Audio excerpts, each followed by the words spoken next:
บายดีทุกคนวิดีโอนี้จะพาทุกคนมาเที่ยวชมความสวยงามของวัดพญานาคดอนสิงสู้ดูว่าเขาไก่ทางตัดทองมาหรอ มันไปอันนี้สิเป็นเพื่อนน้อยเนี่ยน้อยว่ะแต่ยานแทนนี่ว่าบนเข้าจอดรถไว้นี่แล้วกันยางลงไปประมาณนี้โอ้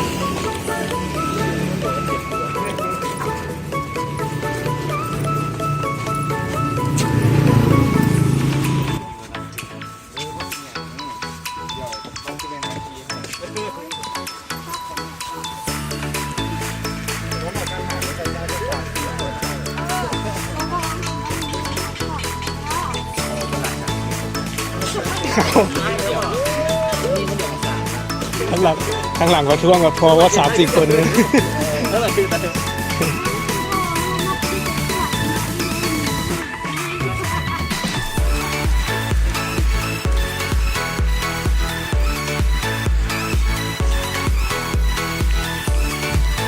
ตื่นเต้นดีถ่ายปอดเหรอตอนนี้ตื่นเต้นสิมีคนถ่ายปอดว่ะ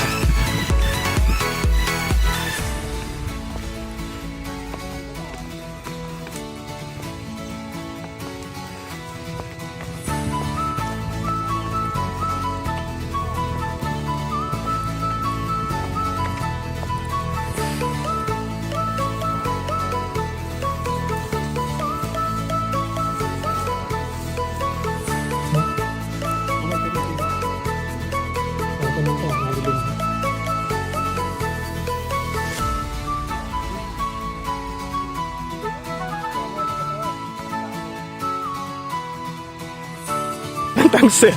ไอ้ใบเสือตั้งเสือเราจะไปเขาชินั่งแถวกลางๆก็ได้ไปกูชินั่งโตมึงก็ได้ไป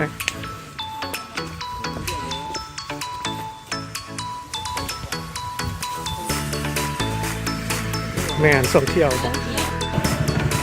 ถ่ายผู้มาเดินทางไหนนะรีวิวเนี่ยรีวิวฮักแดดมันส่องตาได้แหละ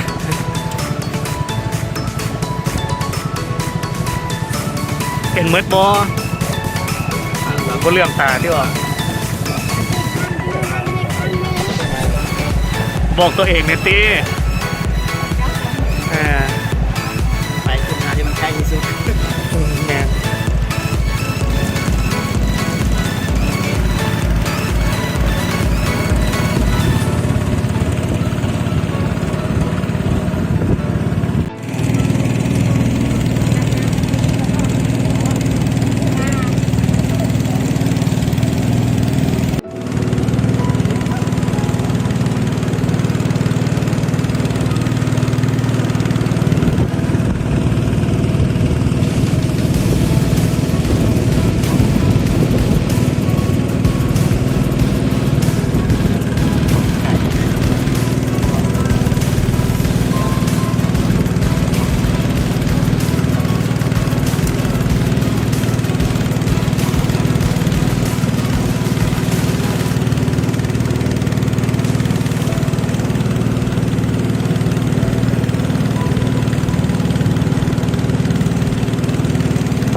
เพราะว่าวัดญี่ปุ่นเหรอ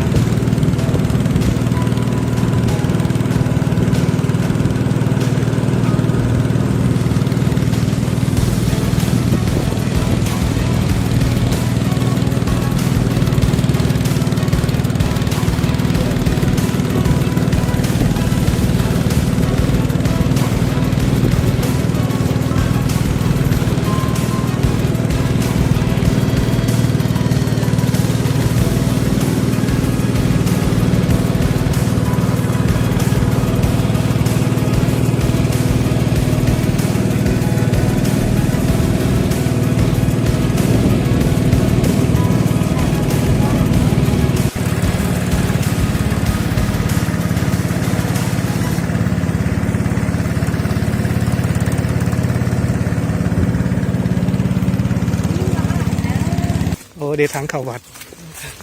คักเนาะล้มลื่นแม่นละวัดอย่าง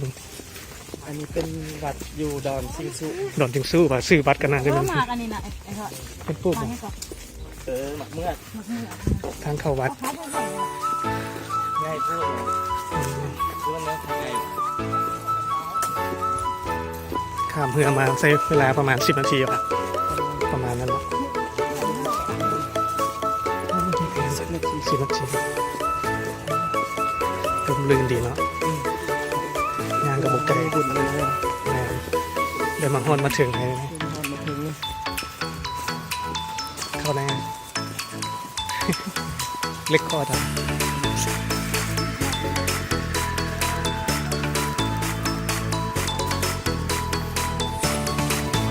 วัดพญานาคดงสิงสู้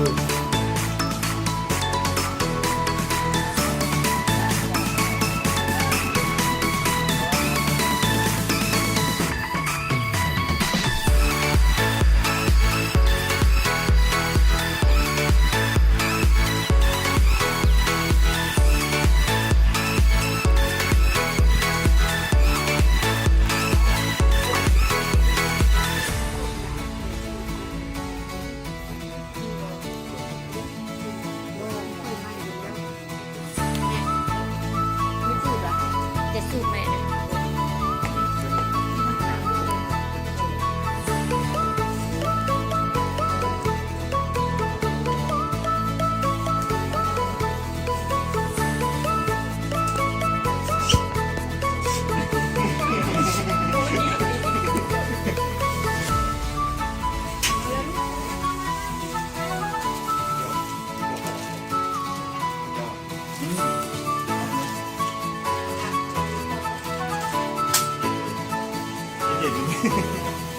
กันเปิดแอร์วะ มันเปิดแอร์เนาะ